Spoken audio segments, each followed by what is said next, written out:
Yep. Alright, some real talk for you. Some real talk for you. If you actually retrieved your soul fully, if you completely dedicated the time and completely cleared all the clutter from your soul, from your perspective of knowing who you are, right? If you got down into the absolute depths, retrieved your soul, polished it, brought it into the light, it became clear, your crystal ball, aka your soul, became clear so that you could see what it's trying to show you. If you got to that point, this is the real talk aspect of it. The real talk is, if you did that and you got yourself to that state where you have absolved yourself of all the clutter, all the pettiness, all the nonsense, and you became aware of who you are, you pretty much would not be doing, being, saying, hanging out with all of the things, people, and situations that you find yourself in now. So essentially, you could be in a situation where you have complete clarity of soul. Now, if it just, this is a hypothetical, but if it happened instantly, you would pretty much look around you, observe your thoughts, just view your life situation as a whole, and you would essentially say, oh my God, none of this is actually me. None of this is what I actually need to do. None of this is actually resonant with who I actually am. So I just wanted to make that a relatively quick video. I'm trying out this new sort of tripod-esque thing here. Now, even though that's a hypothetical, it inspires, or at least it could inspire, a lot of inquiry. Like, well, where do I already feel these places and spaces and people and work and life and creativity, or lack thereof, where, you know, if I really got down to it, I'd really actually like to make these changes. Like, soon, if not immediately now. I'd really actually like to completely change my life in these certain different ways. Right? So that is something worthy of inquiry. Now, I'm bringing all of this up because there is an insufficiency, there's an inadequacy, there's an imbalance that's going on with most people. And I see it this way because I, in sort of savant-like fashion, have dedicated so much time to mindfulness, to self-inquiry, to self-observation, to meditation, to getting the pragmatism out of spirituality, all these types of things. And I've gotten to this point where I don't know any other way. It's become my second-natured beingness. It's become my second-natured molecular structure. I can't not see I can't not see the life in things. I can't not see the beauty of the simplicity, yet the profoundness, utter profoundness of the fact that we have a life at all. The fact that we have a life at all. Right? Let me try to remember what I wrote in my notebook. The allowance of life. You may not want to think it this way. You may not think I'm correct at all. But there's an admittance to this concept that through these natural forces, I won't even use the God word, we'll just go the scientific route of through these natural forces,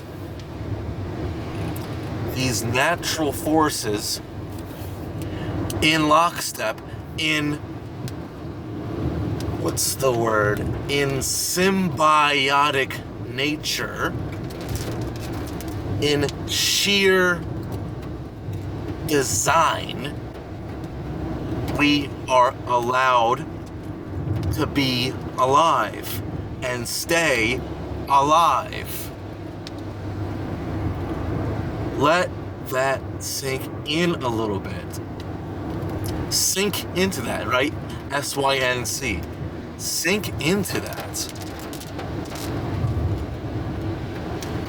At any given point, whether we are able to give it a reason or others are able to give it a reason, or seemingly through no logical reason at all, our light switch can just be turned off. Or, if we see life as circuit breakers, some of these switches can just be flipped off. Like, oh, it's like a Charlie horse or a random cramp, where it's just like, at any given point,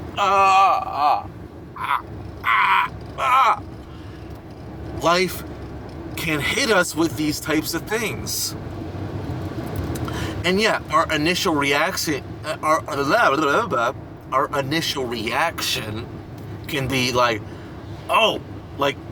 and whether it be a physical thing, a mental thing, an emotional thing, a community thing, a friendship thing, a family thing, relationship, whatever.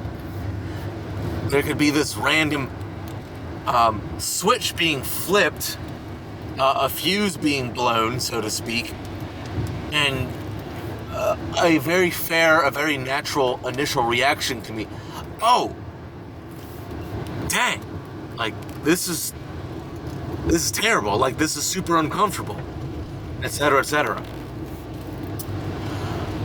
But if we realize that this whole circuit box that we call our individual human life, don't even get me started on just all of life's connections, how it's all so beautifully integrated, right? How we're all so inexplicably connected. We'll just talk about our individual human life, where we're at this point where we can have a circuit be blown, but to have an ultimate perspective of, all right, this kind of sucks, this hurts, this is uncomfortable, I didn't want to be in this situation, but here I am.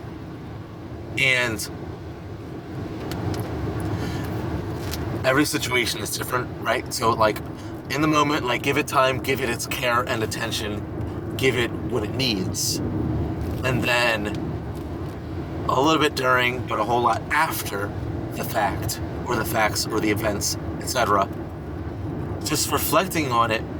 And this goes right in line with people having near-death experiences, where it doesn't have to be a near-death experience for us. We could just have a circuit blow, and then we have times of reflection that are essentially zooming us out, making us view, observe, feel the overall encompassment of life abroad. We're zoomed out a bit, we're viewing our life and life in general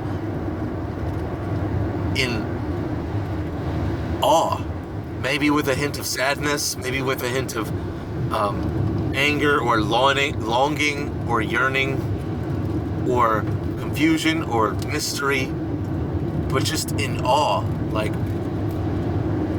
life is so fragile, yet in its fragility, it's so unbelievably precious. And this is a gift. And even though I'm hurt right now, even though a family member, a friend, a situation, an opportunity, anything, even though I'm a bit hurt right now, I'm a bit wounded, I'm a bit shattered. Wow, this life is a gift. Why not just let the pain be its pain, let certain sufferings be their sufferings temporarily, and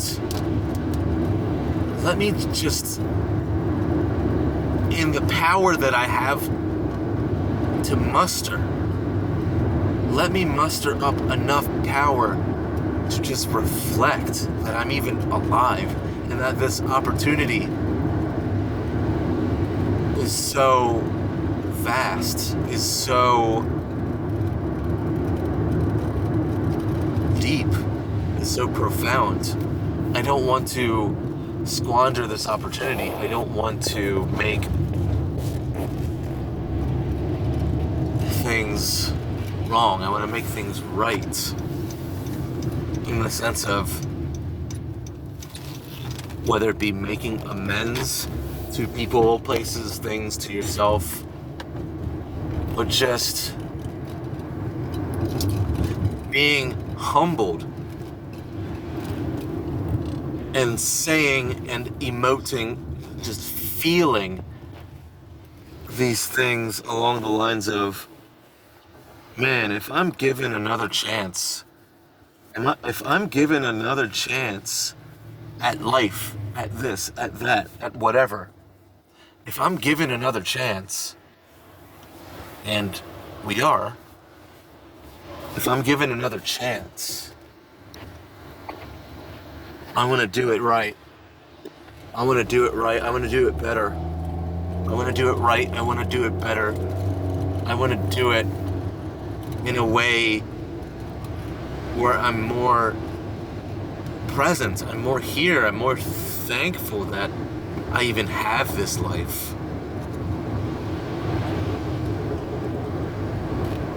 That I even have this life.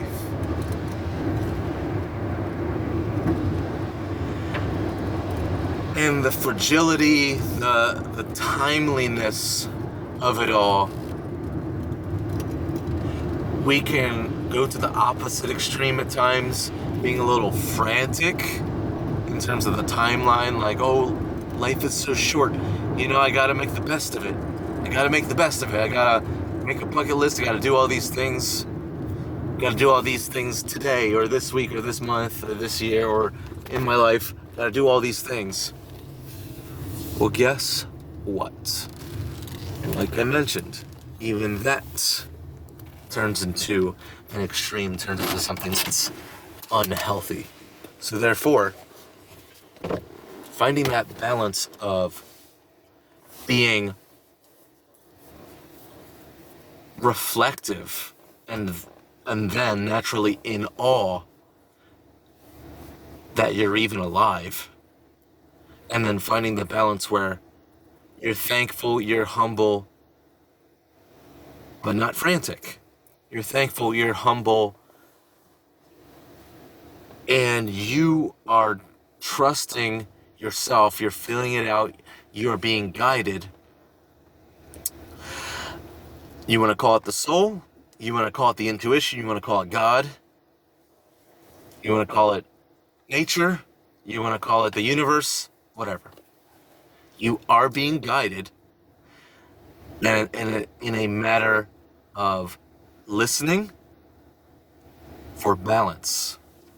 Listening when it's time to work, when it's time to play, when it's time to rest, when it's time to get big, when it's time to get small, right? When is it time to talk, and when is it time to listen?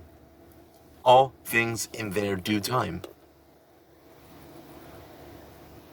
Much more about this soon.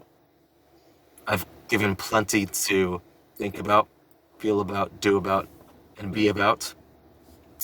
Catch you later.